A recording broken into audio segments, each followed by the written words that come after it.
അടിമാലി കുമ്പന്മാരിൽ മണ്ണിടിച്ചിലുണ്ടായ ഒരു കുടുംബത്തിനേറ്റ ആഘാതം. അവിടെ ബിജു എന്നൊരാൾ മരിച്ചു. അദ്ദേഹത്തിൻ്റെ ഭാര്യ സന്ധ്യ ഗുരുതരമായി പരിക്കേറ്റ് ആലുവ രാജഗിരി ആശുപത്രിയിൽ ചികിത്സയിലായിരുന്നു.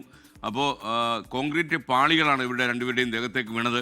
സന്ധ്യയുടെ കാലിന് ഗുരുതരമായി പരിക്കേറ്റ സന്ധ്യയുടെ കാലിപ്പോൾ മുറിച്ചു മാറ്റി എന്ന വിവരമാണ് വരുന്നത്. ഇടത് കാലാണ് മുറിച്ചു മാറ്റിയത്. അടിയന്തര ശസ്ത്രക്രിയ നടത്തിയെങ്കിലും ഫലം കാണാത്തതുകൊണ്ടാണ് ആശുപത്രി ഇങ്ങനെ ചെയ്യേണ്ടി വന്നതെന്നാണ് നമുക്ക് ലഭിക്കുന്ന വിവരം.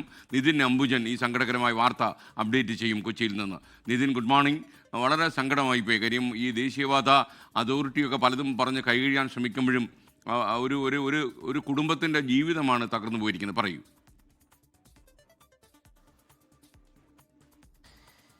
തീർച്ചയായും, കാരണം വലിയൊരു ദുഃഖകരമായ ഒരു വാർത്തയാണ് ഈ രാവിലെ പങ്കുവെക്കാനുള്ളത്. ഈ അടിമാലി മണ്ണിടിച്ചിലിൽ ബിജുവിന്റെ വിയോഗം, ആ ഒരു വിയോഗത്തിൽ നിന്നും കരകയറുന്നതിനിടയിലാണ് ഇപ്പോൾ സന്ധ്യ അതുമായി ബന്ധപ്പെട്ട ഒരു ചികിത്സയിൽ, ഗുരുതരമായ ഒരു പരിക്കേറ്റ ചികിത്സയിൽ തുടരുകയായിരുന്നു. പക്ഷേ അതിനിടയിൽ ഇപ്പോൾ തിങ്കളാഴ്ച ആ ശസ്ത്രക്രിയ വിജയിച്ചില്ല. ഇടതുകാൽ മുറിച്ചു മാറ്റേണ്ടി വന്നു എന്നുള്ളതാണ് ഇപ്പോൾ ആശുപത്രി അധികൃതരുമായി സംസാരിച്ചപ്പോൾ അവർ വ്യക്തമാക്കിയിരിക്കുന്നത്. ഒക്ടോബർ 26-നായിരുന്നു അപകടം സംഭവിച്ചത്. അതിനുശേഷം രാവിലെ പുലർച്ചെ ഏതാണ്ട് 5:15 തന്നെ സന്ധ്യയെ രാജഗിരി ആശുപത്രിയിൽ പ്രവേശിപ്പിച്ചിരുന്നു. ഏതാണ്ട് മണിക്കൂറുകൾ നീണ്ട 8 മണിക്കൂറുകൾ നീണ്ട ശസ്ത്രക്രിയ നടത്തിയെങ്കിലും പക്ഷേ ഈ ഇടതുകാലിലെ രക്തയോട്ടം അത് പൂർവ്വസ്ഥിതിയാക്കില്ലെങ്കിലും അത് വിജയിച്ചില്ല എന്ന് തന്നെ പറയേണ്ടിയിരിക്കുന്നു.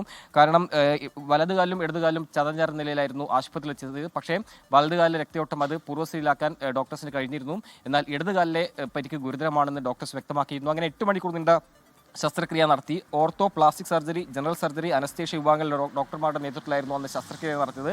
8 മണിക്കൂർ ശസ്ത്രക്രിയ നടത്തി പിന്നീട് 72 മണിക്കൂർ നിരീക്ഷണത്തിലായിരുന്നു. പക്ഷേ ഈ ഇടതുകാലിലെ രക്തയോട്ടം അത് പൂർവ്വസ്ഥിതിയിലാക്കാൻ സാധിക്കാത്തതാണ് ഇത്തരമൊരു ഈ മുറിച്ചു മാറ്റേണ്ട ഒരു സാഹചര്യത്തിലേക്ക് പോയിരുന്നത്. എന്തായാലും ഈ കാല് മുറിച്ചു മാറ്റാതിരിക്കാനുള്ള നടപടികൾ സ്വീകരിക്കും എന്ന് ഡോക്ടേഴ്സ് നേരത്തെ വ്യക്തമാക്കുന്നത്. പക്ഷേ അത് വിജയം കണ്ടില്ല.